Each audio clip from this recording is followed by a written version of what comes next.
I never imagined that one careless sentence could undo years of shared memories. It slipped out during an argument, sharp and cruel, aimed to wound rather than solve anything. The moment the words left my mouth, I saw something change in his face, something fragile quietly breaking. At first, I told myself he would brush it off. We had survived worse disagreements, louder fights, longer silences. But this time was different. He didn't shout back, didn't defend himself, didn't even look angry. He simply went quiet, as if he had retreated somewhere I could not reach. The days that followed were heavy and strange. He moved around the house like a guest, polite but distant. When I spoke, he listened without meeting my eyes, as though eye contact itself had become too painful. I started to feel the weight of my words settling into every corner of our home. At night, we lay on opposite sides of the bed, inches apart yet impossibly far away.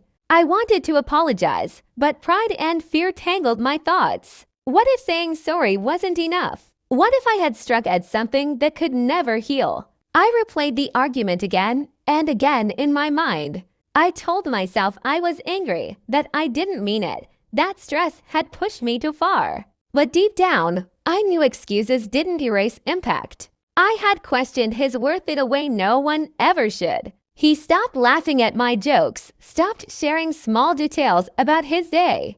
The man who once looked at me with warmth now looked through me, as if I were part of the furniture. That absence hurt more than any argument ever could. I tried to act normal, cooking his favorite meals, asking about work, pretending everything would return to how it was. But silence has a way of answering for itself. Every failed attempt reminded me that trust, once cracked, does not mend quietly. One evening, I finally gathered the courage to speak honestly. My voice shook as I admitted my regret, my shame, my fear of losing him. He listened, still calm, still distant, and when I finished, he nodded without a word.